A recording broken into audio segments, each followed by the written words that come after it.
Olá, hoje a gente vai mergulhar numa ideia, assim, bem provocadora. Pensa comigo, e se um dos primeiros tiranos da história, uma figura lá de Gênesis chamada Nimrod, tivesse deixado uma espécie de software de liderança? Um padrão de comportamento. Exato, um padrão que, segundo o material que a gente tem aqui, ainda hoje roda em muitos sistemas de poder. A nossa fonte é um texto do presbítero Marcos Benedito, Nimrod, o espírito de domínio no púlpito. E funciona quase como um guia de campo para identificar esse padrão. A nossa missão hoje, então, é desvendar essa tese. É uma premissa forte, sem dúvida. E olha, acho bom a gente alinhar uma coisa desde o início. A análise que o texto propõe e que a gente vai discutir aqui não é sobre apontar o dedo, sabe, para pessoas ou igrejas específicas. Certo, o foco não é individual. Isso. A ideia é investigar um sistema de pensamento, uma mentalidade. O autor usa essa figura antiga, Nimrod, como um arquétipo para descrever um tipo de liderança que ele considera problemático hoje em dia. Nosso trabalho é entender a lógica do argumento dele. Entendi. Mas preciso admitir, usar uma figura de Gênesis para criticar líderes atuais parece um salto bem grande. Como o autor justifica essa conexão? Para começar, assim, quem foi exatamente esse Nimrod e por que ele é tão importante para essa tese toda? Bom, a fonte nos leva direto para Gênesis capítulo 10. Ok. O texto bíblico diz que Nimrod foi o primeiro a ser poderoso na terra e um poderoso caçador diante do Senhor. A leitura mais tradicional muitas vezes vê isso como algo positivo, né? Um grande líder. Sim, soa como um elogio. Pois é. Mas o autor da nossa fonte, ele vira essa interpretação de cabeça para baixo. Ele argumenta que poderoso, aqui, significa o primeiro a criar um sistema de poder organizado, que se opõe a Deus. Ah, então não é só sobre força física, é sobre sistema. Exato. A interpretação dele é que Nimrod não foi só um rei forte. Ele foi o arquiteto do que no texto chama de rebelião organizada. É a ideia de estruturar a sociedade em torno do poder humano, buscando ativamente a independência de uma autoridade divina. Entendi. Não é só força bruta. É a criação de uma ideologia, de uma cultura centrada no homem. Perfeito. E o texto faz uma conexão imediata e crucial para provar esse ponto. Que seria Babel. Exatamente. A fonte cita Gênesis 10:10. O princípio do seu reino foi Babel. Para o autor, essa é a peça-chave. Babel não é só uma torre de tijolos. É um símbolo. Um projeto. Projeto de quê? É a humanidade tentando construir a própria salvação, a própria relevância de baixo para cima. É um sistema que basicamente diz: nós damos um jeito, não precisamos de intervenção externa. E a motivação por trás disso fica explícita na própria narrativa bíblica, o que o texto destaca com muita força. Aquela frase: façamos para nós um nome. Isso, façamos para nós um nome. Isso é muito moderno, não é? Construir uma marca, uma reputação, um legado que grita eu fiz. Não é sobre glorificar algo maior, é pura autopromoção. É totalmente sobre isso. O autor basicamente decodifica o sistema Babel em 3 pilares. Primeiro, a busca por fama, por um nome que se destaque. Ok. Segundo, a centralização da autoridade numa figura ou numa estrutura humana. E terceiro, a criação de uma unidade forçada, baseada na conformidade com esse sistema. Em vez de uma unidade que nasce de convicções, de algo genuíno. Exatamente. É quase como a diferença entre um exército marchando em uníssono e uma floresta, onde cada árvore cresce de forma única, mas juntas formam um ecossistema. Babel, que é o exército. Tudo bem, a base teórica está montada. Nimrod, Babel, o projeto de autoglorificação. Mas, na prática, como isso se parece hoje? Se esse espírito está por aí, como o texto sugere, quais são os sinais de alerta? O que alguém deveria observar que faria pensar, isso aqui tem um cheiro de Babel? Ótima pergunta. Porque é aí que a análise sai da teoria e vira, tipo, uma ferramenta de diagnóstico. O autor lista alguns sinais bem concretos, e o primeiro é talvez o mais sutil. Qual seria? É quando a pessoa do líder, sabe, as histórias dele, as conquistas, o carisma, tudo isso se torna a mensagem principal, ofuscando a mensagem que ele deveria entregar. A embalagem vira mais importante que o produto. Entendi, o mensageiro vira a mensagem. Perfeito. O segundo sinal, que deriva do primeiro, é o púlpito se transformando em palco. Ele deixa de ser um lugar de serviço e entrega para se tornar um espaço de performance. Onde o aplauso e a aprovação da audiência são a métrica de sucesso. Exato. E o autor argumenta que a liturgia, toda a estrutura, começa a ser pensada mais em termos de entretenimento do que de adoração. Isso me leva ao terceiro ponto que o texto levanta, que é a mensagem em si é diluída. Para manter o público engajado e feliz, as partes mais difíceis, mais confrontadoras da mensagem original são lixadas, arredondadas. Até se tornarem palatáveis para todo mundo. Sim, vira uma teologia de autoajuda no lugar de uma que chama a transformação. Exato. E quando a mensagem perde o poder de convencer pelo conteúdo, o sistema recorre a outra ferramenta, o controle. E esse é o quarto sinal, o uso do medo. Mas não o temor a Deus, que o texto define como algo reverente e saudável.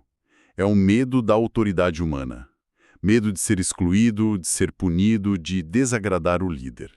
O sistema se mantém não pela inspiração, mas pela intimidação. E o último sinal que o texto aponta é talvez o mais revelador de todos, né? É a forma como o sistema lida com perguntas. Questionar a liderança ou as doutrinas não é visto como uma busca sincera por entendimento.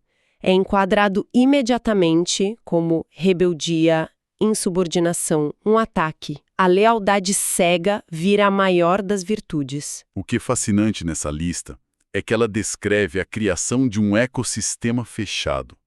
A autoridade se concentra numa figura, a mensagem é customizada, o controle é mantido pelo medo. E a dissidência é esmagada. Isso, na visão do autor, isso é a reconstrução de Babel em pleno século XXI.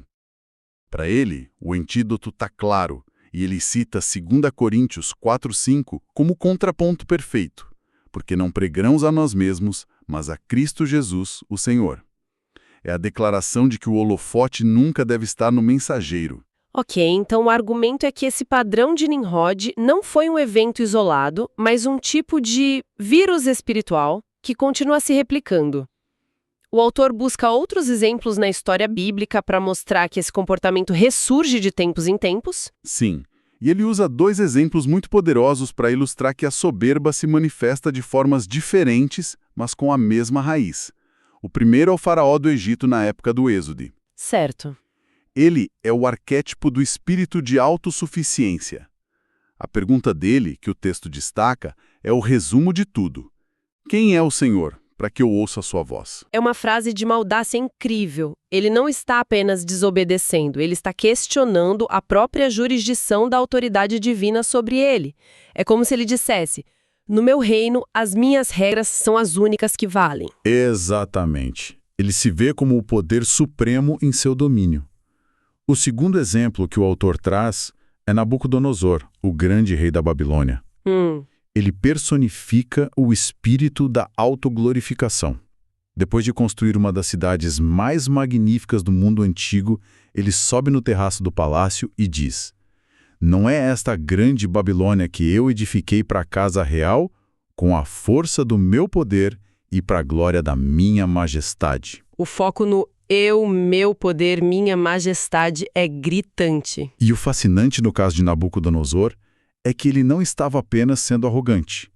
Ele estava olhando para uma das maravilhas do mundo e se via como o único criador. Nossa. O texto usa isso para mostrar o ápice da autoglorificação. A pessoa se torna o Deus de sua própria realidade, apagando qualquer outra contribuição, seja humana ou divina. Segundo o autor, Faraó e Nabucodonosor são apenas variações do mesmo, sistema operacional de Nimrod. Entendi. E ele conclui esse ponto citando Provérbios 16:18. A soberba precede a ruína.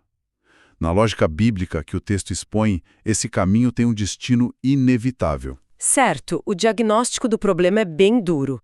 A análise para por aí, o autor só aponta o dedo ou ele também mostra um caminho diferente, uma alternativa a esse modelo de poder? Ele definitivamente apresenta uma alternativa. E o contraste é a parte central do argumento. Depois de descrever o modelo de domínio, ele o coloca lado a lado com o que seria o modelo de liderança ensinado no Novo Testamento. Ok. Ele cita duas passagens que são como ordens diretas. A primeira é de 1 Pedro, que instrui os líderes a pastorear o rebanho, não como dominadores. A palavra é forte e direta. Não como dominadores. É o oposto exato do que a gente viu até agora. Exatamente. E a segunda citação é ainda mais categórica, vinda do próprio Jesus em Mateus 20, quando ele vê os discípulos discutindo sobre quem seria o maior. Ele os chama e diz: os governadores das nações as dominam. Entre vós não será assim. Uau! O não será assim é apresentado no texto como uma revolução no conceito de poder. A ideia é que o reino de Deus opera sob uma lógica invertida em relação aos sistemas de poder do mundo. Então, depois de toda essa construção, a análise se resume a uma escolha entre dois caminhos, dois modelos opostos de liderança. Isso. O autor amarra tudo numa comparação final, que é quase uma tabela de opostos. De um lado você tem Nimrod. O que ele faz? Exalta o homem. Certo. O que ele constrói? Torres, símbolos de poder e orgulho. Como ele lidera? Centralizando o poder. E qual o resultado? Confusão. Não é à toa que Babel significa confusão. E do outro lado? Do outro lado, o modelo de Cristo. Quem ele exalta? O Pai. O que ele constrói, ou melhor, o que ele carrega? A cruz. Um símbolo de serviço e sacrifício. Como ele lidera? Distribuindo dons, capacitando os outros. E qual o resultado final? Liberdade. Para selar esse ponto, o autor cita 2 Coríntios 3,17. Onde está o Espírito do Senhor? Aí há liberdade. É impressionante como um conceito de milhares de anos pode ser usado para descrever uma dinâmica tão atual.